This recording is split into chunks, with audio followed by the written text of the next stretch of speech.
The hammer fell with a thunderous crack that silenced the entire auction yard. But what followed wasn't the usual chatter of a satisfied crowd. It was the deathly quiet of men who had just witnessed something that defied all logic.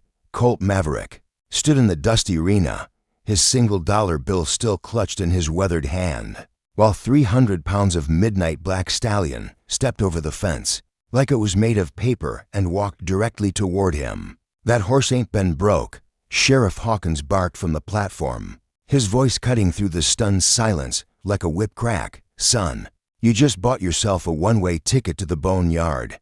The stallion, officially known as Lot 47 in the auction catalog, but whispered about in saloons as Devil's Thunder, had thrown every rider who dared mount him. 3 professional bronc busters had tried and failed, each one carried out on stretchers while the horse remained untouched by rope or bridle. The wealthy ranchers had bid thousands, then tens of thousands, until the price climbed so high that even the oil barons fell silent. But Colt Maverick wasn't a wealthy man. He was a drifter with calloused hands and a heart full of wanderlust, who'd earned his dollar that morning mucking stalls at the livery. When the auctioneer called for final bids at $47,000, Colt had raised his hand with that single, crumpled bill and called out, $1. The crowd had erupted in laughter until the auctioneer, old Judge Cormorant, squinted through his spectacles and declared with legal authority, "The gentleman's bid is valid. Are there any other bids?" The laughter died when no one else spoke. By law, when no competing bid followed, the item sold to the last bidder standing. Now, as Devil's Thunder approached with eyes like burning coals, Colt felt the weight of every stare in the auction yard. The horse moved with liquid grace, each step deliberate and purposeful. Its coat gleamed like polished obsidian in the afternoon sun, and its mane flowed like black silk in the desert wind. This wasn't just any horse, this was a force of nature wrapped in flesh and fury. "Get back, you fool," Sheriff Hawkins shouted, drawing his revolver. "That beast's killed 2 men already." But Colt stood his ground, something deep in his chest telling him to stay put. The horse stopped just arm's length away, its massive head tilting slightly as if studying him. Steam rose from its flared nostrils, and Colt could feel the heat radiating from its powerful body. The animal's eyes, which had shown nothing but rage and wildness to everyone else, seemed to hold a different expression now, recognition, perhaps, or something even stranger. The crowd held its collective breath as man and horse regarded each other in the settling dust. Somewhere in the distance, a church bell chimed the hour, and a tumbleweed rolled across the empty space between the auction platform and where they stood. The moment stretched like taffy, pregnant with possibility and danger. Then, impossibly, the stallion lowered its great head and gently nuzzled Colt's outstretched palm. The gasp that rose from the crowd sounded like wind through a canyon. "Sheriff." Hawkins nearly dropped his pistol, his weathered face going pale beneath his wide-brimmed hat. "Well, I'll be hornswoggled," he muttered, but his voice carried a note of unease that hadn't been there before. Colt ran his fingers along the stallion's velvet muzzle, feeling the warm breath against his palm. The horse's eyes, so fierce and wild moments before, now held an almost human intelligence. It was as if the animal recognized something in him that no one else could see. Not the wealthy ranchers with their fancy gear, not the professional horse breakers with their ropes and whips, and certainly not the gathered crowd of spectators. "This ain't natural," called out Beauregard Hutchinson, the wealthiest cattle baron in 3 counties. His face was flushed with embarrassment and rage at being outbid by a vagrant with a single dollar. "No wild horse takes to a stranger like that. There's something wrong here." Judge Cormorant climbed down from the auctioneer's platform, his legal documents clutched in his gnarled hands. "A sale is a sale, gentlemen. The law is clear on this matter." He handed Colt a crumpled bill of sale. "Congratulations, son. You just bought yourself a legend." But Sheriff Hawkins wasn't ready to let the matter rest. He holstered his gun and strode across the dusty arena, his spurs jangling with each step. "Now hold on just a minute, Judge. This horse has been nothing but trouble since it arrived in our county. 3 ranches have reported missing livestock, and there's talk of strange lights in the desert where this animal was captured. The sheriff's words sent a murmur through the crowd. Colt had heard the stories to tales of phantom riders in the moonlight, of horses that could outrun the wind itself, of ancient spirits that roamed the Badlands. Most folks dismissed such talk as superstition, but the way Devil's Thunder responded to him made Colt wonder if there might be more truth to the legends than anyone dared admit. "I'm giving you fair warning, Drifter," the sheriff continued, jabbing a finger at Colt's chest. "You've got 24 hours to get that animal out of my county. I don't want to see hide nor hair of either of you after sundown tomorrow." The stallion's ears flicked forward at the sheriff's threatening tone, and Colt felt the muscles beneath the sleek coat tense. He placed a calming hand on the horse's neck, surprised by how naturally the gesture came to him. "Easy, partner," he whispered, and the horse immediately relaxed. 24 hours, Sheriff Hawkins repeated, his hand resting on his gun belt. "And if I hear of any trouble missing cattle, spooked horses, or any of that supernatural nonsense, I'll hunt you down myself." Judge Cormorant cleared his throat. "The sale stands, Sheriff, but Maverick here would be wise to heed your advice. This county's got a long memory for troublemakers." As the crowd began to disperse, grumbling about the strange turn of events, Colt found himself alone with his new companion. The stallion stood perfectly still, as if waiting for instruction. The afternoon sun cast long shadows across the auction yard, and somewhere in the distance, a coyote howled. "What are you, boy?" Colt asked softly, running his hand along the horse's powerful neck. "And why did you choose me?" The stallion's only response was to turn its magnificent head toward the horizon, where the desert stretched endlessly under the vast blue sky. In that gesture, Colt saw something that made his heart race, a promise of adventure, of secrets waiting to be discovered, and of a destiny that neither sheriff's warnings nor common sense could derail. The moon hung like a silver coin in the star-studded sky as Colt and Devil's Thunder made their way into the desert beyond the town limits. They had spent the day at the edge of civilization, Colt gathering what supplies he could afford with the few coins in his pocket, while the stallion waited patiently, ignoring the nervous glances of townspeople who gave them a wide berth. Now, with Sheriff Hawkins' deadline looming and the horse's strange behavior still unexplained, Colt decided to let the animal lead. Something told him this magnificent creature knew exactly where it wanted to go. The stallion moved with surprising sureness through the rocky terrain, its hooves finding purchase on surfaces that would have challenged most horses. They climbed through narrow canyons where the walls rose like cathedral spires, and crossed sandy washes where ancient rivers had once flowed. The desert night was alive with sounds: the distant call of an owl, the rustle of small creatures in the brush, and the whisper of wind through the sage. "You're taking me somewhere specific, aren't you?" Colt asked, his voice barely above a whisper. The horse's ears flicked back as if listening, but it never broke stride. 3 hours into their journey, they crested a ridge, and Colt saw something that made him rein in his wonder. Below them, in a hidden valley that couldn't be seen from any road or trail, stood the ruins of what appeared to be an ancient settlement.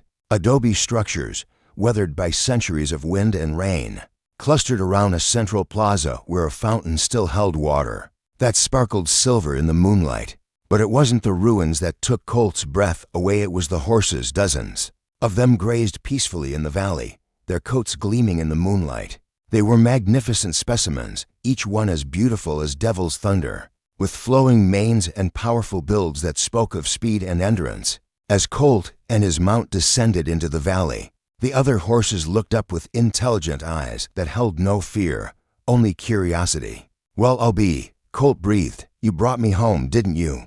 The stallion moved through the herd with obvious familiarity, touching noses with several of the other horses. In what seemed like a reunion, Colt dismounted and walked among the animals, amazed by their calm acceptance of his presence. These weren't wild horses in the traditional sense, they were something else entirely. Something that existed beyond the understanding of men like Sheriff Hawkins and Beauregard Hutchinson. In the center of the plaza, near the ancient fountain, Colt discovered carved stones that told a story in symbols and pictures. The carvings showed men and horses working together, not as master and servant, but as partners. There were images of riders who seemed to fly across the desert, of horses that could run faster than the wind, and of a bond between human and animal that transcended the ordinary.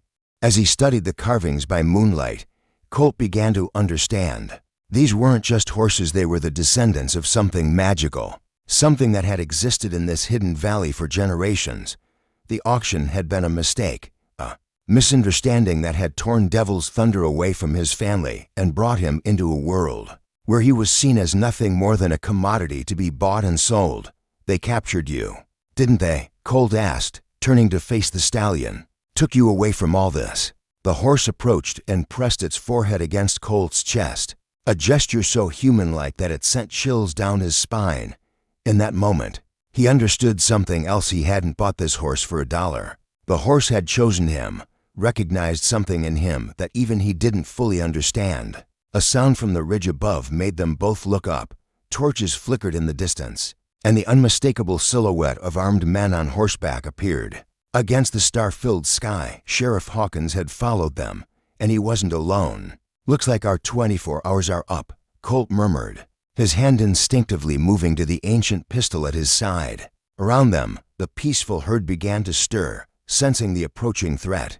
Sheriff Hawkins rode down into the valley with 5 armed deputies, their torches casting dancing shadows on the ancient adobe walls. The lawmen spread out in a semicircle, their horses nervous and prancing as they encountered the magnificent herd that grazed peacefully in the moonlight. "Well, well," the sheriff called out, his voice echoing off the canyon walls. "Looks like we found ourselves a horse thief's paradise. Hutchinson was right, you've been rustling livestock and hiding them out here, in this godforsaken place." Colt stepped forward, his hands raised, but his stance steady. "These aren't stolen horses, Sheriff. They belong here. They've always belonged here. That's a fine story, Drifter." Deputy Cornelius Blackstone sneered, his rifle trained on Colt's chest. "But we've got reports of missing animals from 3 different ranches. Prize breeding stock worth thousands of dollars." The other deputies murmured their agreement, but Colt noticed their horses becoming increasingly agitated. The animals rolled their eyes and danced sideways, as if sensing something their riders couldn't understand. Only Devil's Thunder and the valley herd remained calm, watching the confrontation with intelligent eyes. "Look around you, Sheriff," Colt said, gesturing to the ancient ruins. "This place has been here for centuries. These horses aren't rustled livestock, they're something else entirely." Sheriff Hawkins dismounted and approached the carved stones, his torch held high. For a moment, his weathered face showed uncertainty as he studied the ancient symbols. "Pretty pictures don't change the law, son. A horse is a horse, and stealing is stealing." But as he spoke, something extraordinary happened. The fountain in the center of the plaza began to glow with a soft, ethereal light. The water sparkled with phosphorescent brilliance, and the air itself seemed to shimmer with energy. The deputies' horses reared and whinnied in terror, but the valley herd remained perfectly calm. "What in tarnation?" Sheriff Hawkins stumbled backward, his torch wavering in his suddenly unsteady grip. The glowing water began to rise from the fountain, forming shapes in the air, images of riders and horses from long ago, moving with impossible grace and speed. The ghostly figures raced across the desert, their hooves never touching the ground, their manes flowing like liquid starlight. "The old stories," whispered Deputy Mortimer Granville, his face pale as parchment. "My grandmother told me about the spirit horses, but I never believed." The spectral display lasted only moments, but it was enough. The deputies' horses bolted, carrying their riders up the ridge and out of the valley in a thunder of hooves and terrified neighing. Only Sheriff Hawkins remained, his own mount too frightened to move. "You see now," Colt said quietly, "these aren't ordinary horses. They're guardians of something older than any of us can imagine." The sheriff's hand trembled as he reached for his pistol. "I don't care what kind of witchcraft this is. The law is the law, and I'm taking you in." But before he could draw his weapon, Devil's Thunder stepped between them. The stallion's eyes blazed with an inner fire, and when he reared up on his hind legs, he seemed to grow larger, more magnificent, touched by the same ethereal light that had illuminated the fountain. "Easy, boy," Colt said, but his voice carried no fear. He understood now that the horse wasn't just protecting him. It was protecting something far more precious than any individual life. The sheriff's horse finally found its courage and bolted. Leaving the lawman stranded in the valley, he looked around at the peaceful herd, at the ancient ruins, at the fountain that still glowed with mysterious light, and something in his expression changed. "What are they?" he asked, his voice barely audible. "Their freedom," Colt replied, placing his hand on Devil's Thunder's neck. "They're the last of something wild and pure that this world is trying to destroy." Sheriff Hawkins stood in the glowing plaza for a long moment, his torch casting strange shadows on the carved stones. When he finally spoke, his voice carried the weight of a man who had seen too much to deny the truth any longer. 24 hours, he said. But this time the words carried a different meaning. "That's how long it'll take me to get back to town and file a report that says I never found you." Dawn broke over the hidden valley like a promise, painting the ancient ruins in shades of gold and amber. Sheriff Hawkins had ridden out before sunrise, true to his word, leaving Colt alone with the magnificent herd and a decision that would change the course of his life forever. The horses moved about the valley with graceful purpose, some drinking from the mystical fountain that had returned to its normal appearance with the coming of daylight, others grazing on the sparse desert grass that seemed to grow more lush. Within the valley's protective walls, Devil's Thunder stood beside Colt, near the carved stones, as if waiting for him to understand the full significance of what he had witnessed. "You're not just asking me to stay, are you?" Colt asked, running his fingers along the ancient symbols. "You're asking me to become something more." The stallion's response was to walk to the fountain and drink deeply, then return to nuzzle Colt's shoulder. The gesture was clear, an invitation to join not just the herd, but a legacy that stretched back through generations of guardians who had protected this sacred place. As the morning progressed, Colt explored more of the ruins.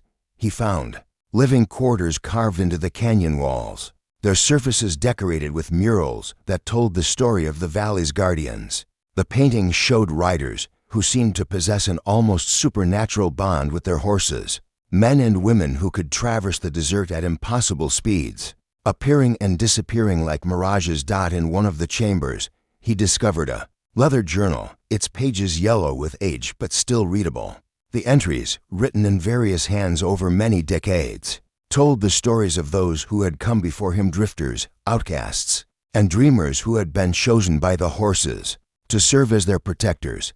Miguel Esperanza, 1847, read one entry. "The horse came to me in a vision, calling me to the hidden valley. I have found my purpose at last." Jeremiah Quicksilver, 1863, read another. "The railroad men seek to destroy the old ways, but we who guard the valley know that some things are more important than progress." The most recent entry was dated just 5 years earlier. Zachariah Ironwood, 1895, "The world changes, but the horses remain. Soon I will be too old to ride, and the valley will need a new guardian. I pray the horses will choose wisely."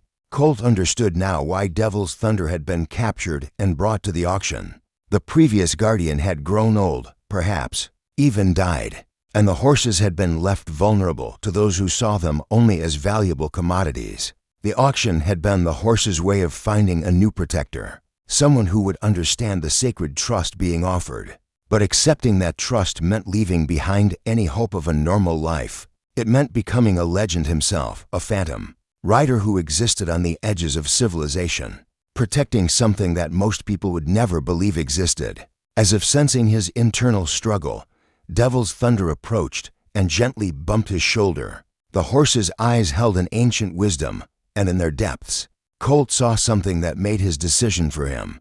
He saw freedom not just for himself, but for something wild and beautiful that deserved to survive in a world increasingly dominated by fences and railways.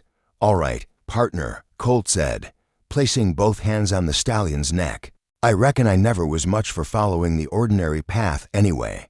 The moment he spoke the words, he felt something change inside him. The desert air seemed cleaner, the colors more vivid, and his connection to Devil's Thunder deepened into something that transcended normal understanding. He was no longer just a drifter who had stumbled into adventure. He was a guardian, a keeper of ancient mysteries, chosen by forces beyond human comprehension. The other horses seemed to sense the change as well. They approached in a great circle, their eyes reflecting the same intelligence and acceptance that Colt had seen in Devil's Thunder. He was part of the herd now, part of something larger than himself.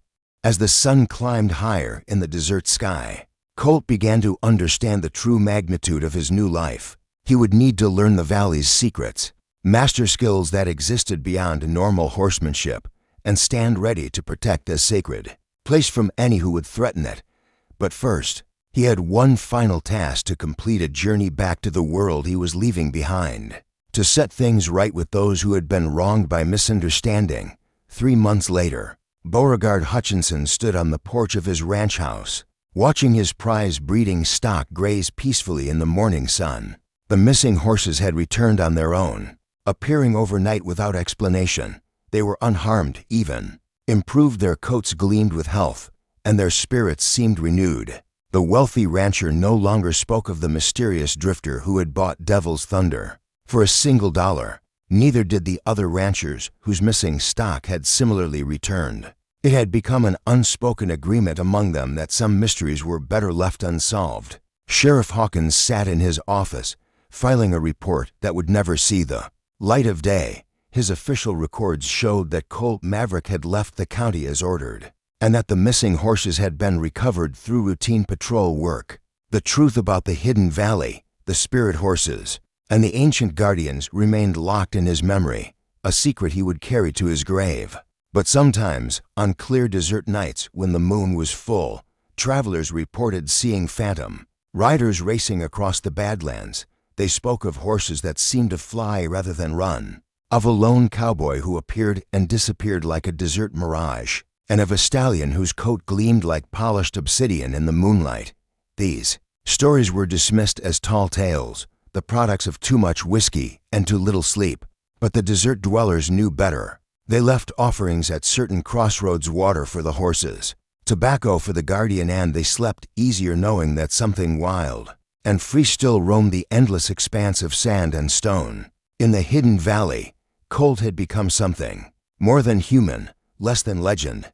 He could feel the pulse of the desert in his veins, could sense threats to the valley from miles away, and could ride Devil's Thunder across terrain that would challenge the laws of physics. The other horses had become his family, each one a companion in the ancient dance of protection and freedom. The carved stones had revealed more of their secrets to him, teaching him skills that belonged to an older time. He could find water in the deepest desert, could read the stories written in wind and sand, and could move through the landscape without leaving a trace. He had become a guardian in the truest sense, a bridge between the world of men and the realm of spirits. On this particular morning, as the sun painted the valley walls in shades of rose and gold, Colt stood by the fountain and reflected on the journey that had brought him here. $1 had changed everything, not because of its value, but because of the trust it represented. He had been chosen not for his wealth or his skills, but for his willingness to believe in something greater than himself. Devil's Thunder approached and nuzzled his shoulder, a gesture that had become their daily greeting. The stallion's eyes held the same intelligence and warmth they had shown that first day at the auction. But now there was something more: contentment, perhaps, or the satisfaction of a purpose fulfilled. "Ready for another day, partner?" Colt asked, swinging up onto the horse's back without saddle or bridle. The stallion's response was to rear up on his hind legs, silhouetted against the morning sky like a creature from myth and legend. Together, they rode out of the valley and into the desert, guardian and spirit horse united in their sacred duty. Behind them, the herd grazed peacefully in the hidden sanctuary, protected by ancient magic and modern dedication. The world beyond the valley continued its relentless march toward progress and civilization, but in the vast spaces between towns, something wild and eternal endured. And sometimes, just sometimes, a lucky traveler might catch a glimpse of them: the phantom riders who raced across the desert on horses made of starlight and dreams.